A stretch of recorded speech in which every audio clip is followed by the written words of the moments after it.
check me out over on TikTok at Real Geekdom 101. Alright everyone, we have the full summary of Dragon Ball Super Manga Chapter 82. This video is going to have spoilers, so if you don't want to be spoiled in the chapter comes out tomorrow.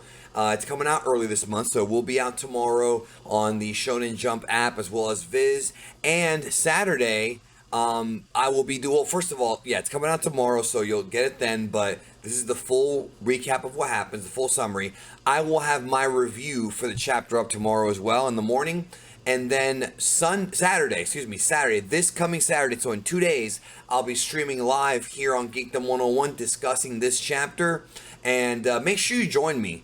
Saturday afternoon, I'll be here and we'll be talking about the chapter. We'll be talking about where we think it's going to go. And because this chapter really does sow the seeds, or plant the seeds, not sow the seeds, plant the seeds, excuse me, for some pretty big stuff, some pretty big possibilities going forward. So again, do that. Hit the like button right now for me if you don't mind, because it does help out the video. Please hit that button for me. Let's go ahead and go into the spoilers for Dragon Ball Super Manga Chapter 82, courtesy of DBS Chronicles. So thank you, Chronicles, as always, for your hard work translating. Here we go. In order to protect Monaito, who has the ability to heal others, Goku teleports gas away from Planet Cereal using instantaneous movement. We saw that in the previous chapter. That was kind of the cliffhanger. He teleports to a nearby planet where Galactic Patrol members are running a maintenance of their satellite networks. Gas and Goku exchange a few blows there.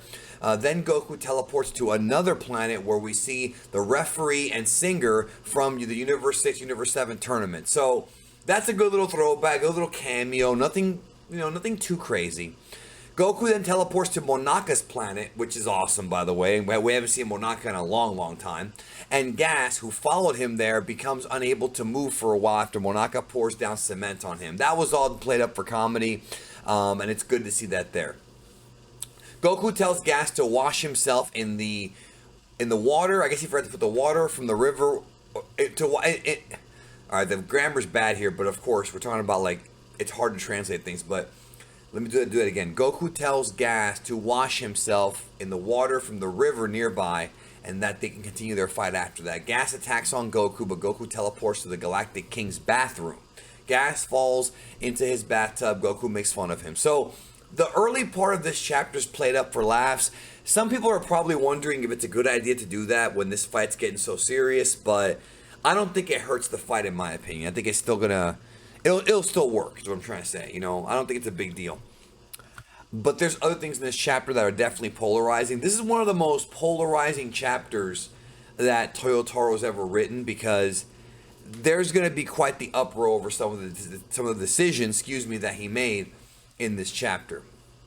Let's keep going here. So at Planet Cereal, we see Monaito healing granola while the Heaters wonder what Goku is up to. Vegeta realizes that Goku is teleporting from planets to planet only to buy some more time. Elec asks Oil to locate Gas using the location data from the communicator. Next page, we see Goku and Gas fight inside the Galactic Prison, where we can see some of Moro's men in the cells watching their fight. I love that. I love that, love that, love that.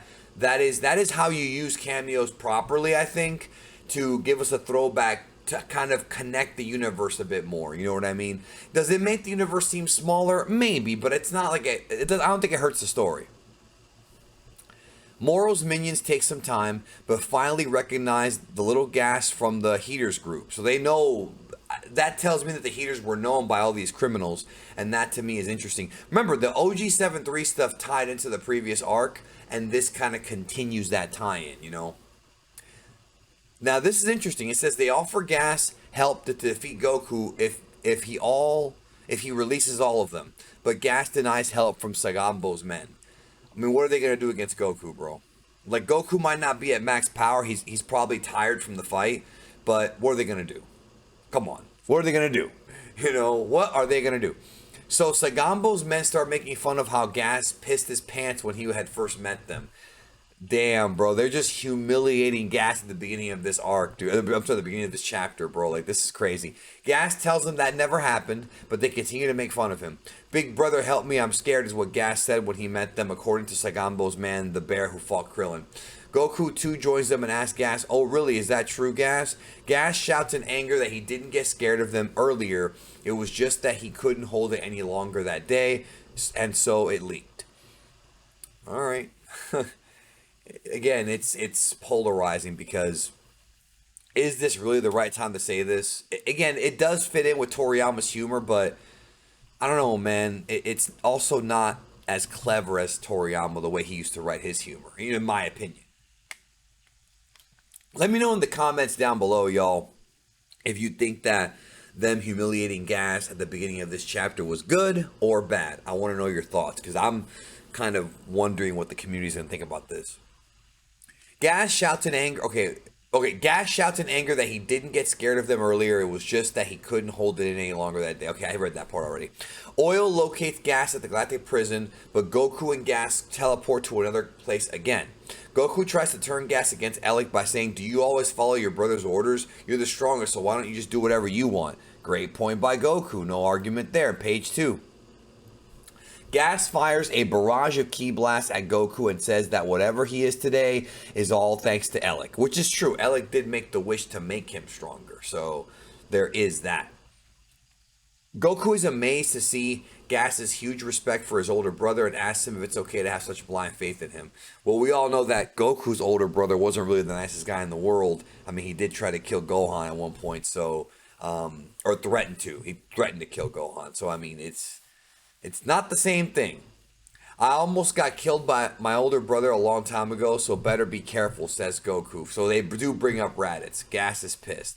On the other hand, Heaters give up on tracking Gas since they know he can take care of Goku easily. So Oil and Maki start moving towards Monaito to kill him. So it's interesting that Goku, using his teleportation, is able to kind of stall out Gas and, teleport him to different places to stop him from really getting an advantage. That is a pretty interesting defensive strategy by Goku. That's something that I do like about this chapter. Goku and Gas are on the planet where Goku stopped in chapter 56 to ask the right way to Earth. From there, Goku teleports to a random planet where we see Whis and the Oracle Fish riding a dinosaur and enjoy eating a sundae. So there's your Whis cameo for the chapter. Goku asks Whis to take care of Gas for a minute, and Whis agrees. Goku teleports back to Planet Cereal and arrives at the right time before Oil and Maki are just about to attack Monaito. So, of course, Whis is like a joke. Whis treats Gas like a joke. The Heaters are surprised to see Goku return alone. Meanwhile, Gas tries hard to concentrate and get back to Planet Cereal, but he can't.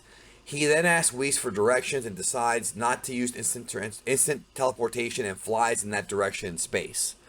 So he's taking the long way. It's like Darkseid, we'll use the old ways. All right. Oracle Fish and Whis wonder who that guy was. So even Whis does not know who he is.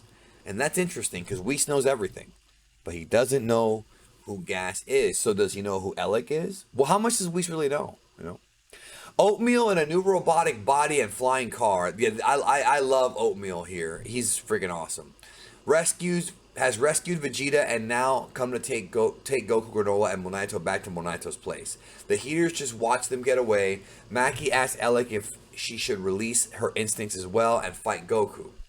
So that pretty much proves that all of these characters do have a secret untapped power. And that we were wondering about that. We suspected it, and now it's been confirmed. But Alec rejects the idea since Goku is way out of their league and they must wait for Gas. So even if she unleashes her power, Goku will still stomp her, and I think that's true. He asks Oil to keep an eye on them. Whis contacts Goku to tell him that Gas is out for Planet Cereal with tremendous speed. The group reaches Monaito's house and put Granola on a bed. Monaito then takes out Bardock's scouter and gives it to Goku. Vegeta takes the scouter and says that it's broken, but manages to find some audio data in it. Monaito confirms that it's the audio data from 40 years ago when Bardock fought Gas and tells them they might get to know how to beat Gas if they played that audio. So that's the cliffhanger right there, yo. That's when Goku hears Bardock's voice and remembers his own father. And the idea here is if they play that audio, they might get a clue as far as how to beat this guy. Okay, so here we go with part 3 of the summary. Oatmeal assesses the broken scouter and plays the audio. It starts with Bardock asking Monaito to run away as fast as he can while he stops gas. Monaito confirms that that is indeed Bardock's voice. Hearing Bardock's voice, Goku is stunned and remembers his final moments with Bardock and Gine as Bardock tells him to survive no matter what, which was, of course, we saw it in Minus and in Dragon Ball Super Broly. A new flashback of Bardock versus Gas from 40 years ago begins. Chapter 82, Bardock versus Gas. So the title gets revealed at near the end of the chapter, and that is a really strange way of doing things. Literally in the last few pages we see the name of the chapter. That's different. Little Gas recognizes Bardock to be a Saiyan since he got a tail. He thought only lower class Saiyans had come to that planet, but that doesn't seem to be the case as Bardock proves to be a good fighter for a low class warrior. He's still low class, but he is a better fighter than I guess most of the lower class ones. Little Gas fires a key ball at Bardock, but he deflects it and counters with an uppercut followed by a kick that sends Gas flying away. Bardock's scouter beeps as Gas appears in front of them from the forest. Gas tells Bart that he can't risk losing Ellic's trust on him for someone like him. Since Ellic ordered him to settle things with the survivors as quick as possible, he calls Bardock for another round as both fighters stare at each other. Everything that happened 40 years ago is finally ... and that is the cliffhanger right there. So we are not going to find out how Bardock beat Gas until chapter 83. I thought we were going to find out here, but the pace for this manga was slowing down, and thus we're not going to find out until the next chapter. So like I said, I'll have my review for this tomorrow when the panels come out, and tomorrow morning it'll be here on the channel, and Saturday I'll be streaming. Leave a like if you haven't already. Thank you. Have a great day, and I'll talk to you all then.